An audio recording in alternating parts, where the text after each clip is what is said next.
কার্ডের প্রশ্ন, এটা তো অভূতপূর্ব ব্যাপার যে 2,500 টাকা আপনি গরিব মানুষকে দিচ্ছেন, আরও দেবেন। কৃষি ঋণ মওকুফ করছেন, নিঃসন্দেহে ভালো কাজ, কিন্তু আমাদের কনসার্নটা হচ্ছে আপনি 2,500 টাকা আজকে যাকে দিলেন 5 বছরে বাড়াবেন বলছেন, তো কথার কথা শুনতে একটু অন্যরকম লাগতে পারে। আমরা তো টার্গেট করতে পারতাম 5 বছরে কমিয়ে আনবো, তার মানে দরিদ্রদের উপরে তুলবো। আচ্ছা, সেটাও নয়, আমি বাদ দিলাম, অন্তত পক্ষে 2,500 টাকা দিলেন, জিনিসপত্রের দাম যদি আপনি সহনশীল না রাখতে পারেন তাহলে তো এই 2,500 টাকার মান কমে আসবে। তাহলে ওই দরিদ্র মানুষের জন্য আপনি 9টা পণ্যের রেশনিং ব্যবস্থা কেন চালু করবেন না? তাহলে আপনার কিন্তু 2,500 টাকা সে যথাযথভাবে পেত। কৃষি কার্ড 12 লক্ষ কৃষকের ঋণ মুকুব হয়েছে, খুবই ভালো খবর। কিন্তু যদি আবার এই 12,000 কোটি টাকা দিতে, হ্যাঁ 12 লক্ষ মানুষকে, কৃষককে, বিরাট ঘটনা। কিন্তু যদি আপনি কৃষির উৎপাদনের জন্য কি বলে বীজ, সার, কীটনাশক, পানি কৃষি কার্ড ন্যায্য মূল্যে না, আসি কৃষি কার্ড মানে তো ওই টাকা 2,500 টাকা, না ওটা তো ফ্যামিলি কার্ড। না আসি ফ্যামিলি কার্ডের ওইখানেও টাকা, আমি যতটুকু দেখেছি ওইখানে একটা এক্সট্রা টাকা দেওয়া হচ্ছে। আর আগেও কৃষকদের কিন্তু কার্ড, আগের আমল থেকে এগুলো আছে। আমি সেটা একটু শেষ করি, বলছি যে তাহলে উৎপাদন খরচ কিভাবে কমে আসবে দেখার সাথে আরেকটা কাজ করতে হবে, যেটা আলোচনা থাকে না। ধরুন পেঁয়াজ খারাপ অবস্থা যাচ্ছে, আপনি এই কৃষক তো কয়দিন পরে পেঁয়াজ কিনবে না, এই উৎপাদন করবে না, তাহলে সরকারের উদ্যোগে, কারণ সরকার তো টাকা খরচ করছে, কিভাবে ওই পেঁয়াজ লাভজনক মূল্যে কিনে কিভাবে দিতে পারে। আমি বলছি এই বিবেচনাটা সংস্কার, আপনি এইমুখী কাজ করেন। আরেকটা ছোট্ট করে বিচার বিভাগ, এইটা নিয়ে আগের সেক্রেটারিয়েট গঠন হয়েছিল, অমুক হয়েছিল, সেক্রেটারিয়েট নিয়ে নানা কথা থাকতে পারে, আছে, আমাদেরও আছে। আগে আমরা দেখেছি যেভাবে অন্তর্বর্তীকালীন সরকারের সময় যেভাবে নিয়োগ দেওয়া হয়েছে, সেই নিয়োগ ঠিকই হয়নি। এটা কিন্তু এই আপনার টেবিল অনেক জায়গায় আমরাই বলেছি, যেভাবে করা হয়েছে হয়তো বা ওই বিচার বিভাগের সচিবালয়ে একটা বিশেষ গোষ্ঠীকে করা হয়েছিল বলে আমরা শুনি, আমরা জানি না। কিন্তু এটা বাতিল না করেই ওই জায়গাতে বিকল্প দক্ষ দল নিরপেক্ষ লোককে নিয়োগের কাজটা তো করতে হবে। সেই ধরনের কাজ না করলে এইটা হবে না। তা আমি বলছি এটা মূল্যায়নের সময় আসলে আমি একমত, 6 মাসে তো এখনো হয় নাই, কিন্তু এই কাজগুলো যে যথাযথভাবে কাজটা শুরু হয়েছে, এবং এইখানেও কোনো আবার সব জায়গায় বিএনপি, আগে ছিল লীগ, এখন দল, এইটা হবে না, এইরকম জায়গা কিন্তু এখনো জনগণের সামনে দৃশ্যমান হচ্ছে না।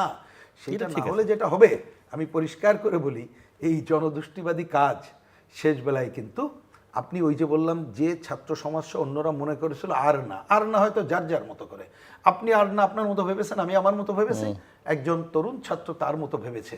তার কাছে কিন্তু আমরা এত বড় একটা রক্তদানের মধ্য দিয়ে যে অভ্যুত্থান সংগঠিত করার পরে যে পজিটিভ পথে হাঁটছি, আরেকটা উনি কারেক্টলি বলেছেন, এই শব্দটাকে রিপিট করে আমি বলি, উনি বলছেন যে অন্তর্বর্তীকালীন সরকার যদি নির্বাচন দিয়ে আরও দেরি করতে আরও ভয়াবহ খারাপ অবস্থায় যেতে হতো। খুব কারেক্ট, কিন্তু মনে রাখেন এই খারাপ অবস্থায় যারা নিত তারা কিন্তু এখনো বসে নাই। তারা যখন এই ধরনের ঘটনাগুলো দেখতে থাকবে, তারা তাদের এই অপকর্ম করে বাংলাদেশকে আরেকটা খারাপ দিকে নিয়ে যাওয়ার জন্য করবে। তা সুতরাং সেই সব মিলিয়েই আমরা একটা যাতে বাংলাদেশের রাজনীতিতে আমরা সরকারের সেই ভূমিকাই প্রত্যাশা করি। আপনার পালা। এখন ভাই যেগুলো বলছেন খুবই সুন্দর কথা। প্রথম কথা হচ্ছে 6 মাসেই সব কিছু বলে দেওয়ার সুযোগ নেই, আবার 6 মাসে বলে দেওয়ার সুযোগ নেই, এই সুযোগ নিয়ে বসে থাকাও যাবে না। 5 বছরের মধ্যে 6 মাস কম সময় নয়, 1/10। এক হচ্ছে এখনই কিছু বলা যাবে না, আবার 6 মাসটা একটা বড় সময়, সূচনা, গৃহীত পদক্ষেপ, মানে আপনি আর 15 দিন পর আর সূচনা পর্ব বলতে পারবেন না, আর তো বলা যাবে না। আমি সেটা বলতেছি, যেটা এখন সেই সময় আসে নাই সেটা না, সেটা এর চেয়ে বড় গুরুত্বপূর্ণ হচ্ছে স্টার্টিং তো আপনাকে করতে হবে, ফিনিশিংয়ের জন্য সূচনা তো আপনাকে করতে হবে। এখন কতগুলা ভাই যেটা বলছে জনতুষ্টিমূলক কাজ, এগুলো আমার মনে হয় যে ভালো কাজ।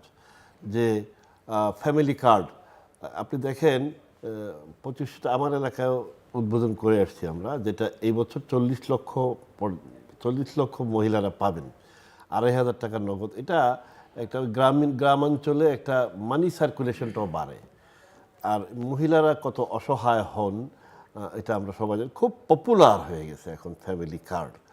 দেখেন উনি যেটা বলছেন আরেক কথা, যে তারা যাতে ফ্যামিলি কার্ড নেওয়ার মতো অর্থনৈতিক পরিস্থিতি থেকে বের হয়ে আসে, সেটা তো আরেক প্রশ্ন, অনেক বড় প্রশ্ন, এবং সেই প্রশ্নের পথ ভিন্নতা আছে, অনেক বড় প্রশ্ন। আসলে আমরা অনেক পিছনে চলে গিয়েছিলাম। ওই যে আর না শব্দটা যে ভাই বলছেন, এটা অত্যন্ত গুরুত্বপূর্ণ একটি শব্দ। অনেক পিছনে চলে গেছিলাম, এমনও অবস্থা হয়েছিল যে বাংলাদেশের পরিস্থিতি, যেখানে দেখা যাচ্ছে যে লক্ষ লক্ষ কোটি টাকা পাচার হচ্ছে, জনগণের টাকা। এই কানাডাতে এটা হচ্ছে, ওইখানে হচ্ছে, যেখানে দেখা যাচ্ছে যে বিরুদ্ধবাদীদেরকে গুম খুন থেকে শুরু করে সকল রকমের নির্যাতন নিবর্তনমূলক কাজ হচ্ছে, যেটাকে মানে সবাই অতিষ্ঠ হয়ে বলতেছিল যে আর না, এখন আর না, এই পরিস্থিতিতে যাতে আর না আসে এই জন্য প্রয়োজনীয় পদক্ষেপের প্রয়োজন। আমরা যে কথাগুলো ভাই বলতে জনতুষ্টিমূলক কাজ আমরা মনে করি হতে পারে, কিন্তু এটা অত্যন্ত গুরুত্বপূর্ণ কাজ।